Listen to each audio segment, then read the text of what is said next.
इंद्रदेव का अंधकार दूर करने के लिए भगवान कृष्ण ने रची थी लीला। सुने ये भक्ति कहानी। एक बार भगवान इंद्रदेव को आपने शक्त का अंधकार हो जाते हैं। तब उनके अंधकार को तोड़ने के लिए भगवान श्री कृष्णा एक लीला रचते हैं। भगवान श्री कृष्णा देखते हैं कि एक दिन ब्रिजवासी प्रातःकाल उठकर पूजन की सामग्री को एकत्रित करने में व्यस्त होते हैं। वे तरह तरह के पकवान बना रहे होते हैं, पूजा का मंडप सजा रहे होते हैं। भगवान श्री कृष्ण को समझ नहीं आया कि ब्रिजवासी यह सब क्यों कर रहे हैं। तब वे अपनी माँ यशोदा के पास आते हैं और पूछते हैं, मैया, आज सभी लोग किसके पूजन की तैयारी कर रहे हैं। माँ यशोदा बताती है कि पुत्र, हम सब ब्रिजवासी इंद्रदेव के पूजन की तैयारी कर रहे हैं। भगवान श्री कृष्ण पूछते हैं, आप सभी लोग उनकी पूजा क्यों कर रहे हैं।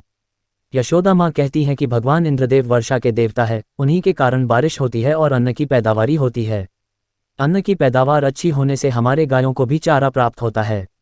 इस तरह इंद्रदेव के कारण ही हम सभी का जीवन अस्तित्व में है। तब भगवान श्री कृष्ण माँ यशोदा को समझाते हैं कि माँ, वर्षा करना तो इंद्रदेव का कर्तव्य है, पूजा तो हमें गोवर्धन पर्वत की करनी चाहिए, क्योंकि गोवर्धन पर्वत पर ही साग सब्जियां, फल फूल होता है।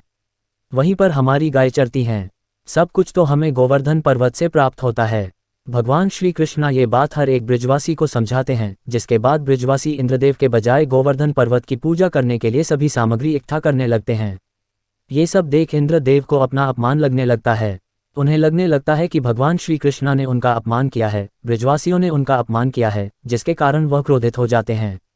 क्रोधवश इंद्रदेव बादलों को ब्रज में मूसलाधार बारिश करने का आदेश देते हैं। इंद्रदेव बादलों को आदेश देते हैं कि गोकुल नगरी में तब तक बरसते रहना है जब तक पूरा गोकुल नगरी डूब ना जाए। इंद्रदेव के आदेश पर पूरा गोकुल काले बादलों से ढक जाता है और भयंकर वर्षा होने लगती है। गोकुल नगरी में आज तक कभी भी ऐसी बारिश नहीं पड़ी थी। चारों ओर पानी ही पानी नजर आने लगता है, सब कुछ पानी में डूबने लगता है। तब गोकुलवासी घबराकर भगवान श्री कृष्ण के पास पहुंचते हैं और कहते हैं कि हमने तुम्हारे कहने पर ही गोवर्धन पर्वत की पूजा करना शुरू किया। देखो, इंद्रदेव हमसे क्रोधित हो उठे हैं और इतनी मूसलाधार बारिश हो रही है। इस मूसलाधार बारिश में हम और हमारे पशु कैसे जीवित रहेंगे। तब भगवान श्री कृष्णा सभी ब्रिजवासियों को लेकर गोवर्धन पर्वत की ओर बढ़ते हैं। सभी ब्रिजवासी भगवान श्री कृष्ण के पीछे पीछे गोवर्धन पर्वत तक पहुंचते हैं। तब भगवान श्री कृष्णा अपनी कनिष्ठ उंगली से पूरे गोवर्धन पर्वत को उठा लेते हैं और सभी ब्रिजवासी गोवर्धन पर्वत के नीचे आश्रय प्राप्त करते हैं।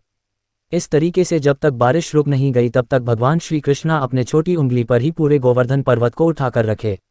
ये सब देख भगवान इंद्रदेव का घमंड चूर चूर हो गया। भगवान श्री कृष्ण की यह लीला देखकर सभी ब्रिजवासी को समझ में आ गया था कि भगवान श्री कृष्ण एक सामान्य बच्चे नहीं है, वे स्वयं भगवान विष्णु के अवतार हैं।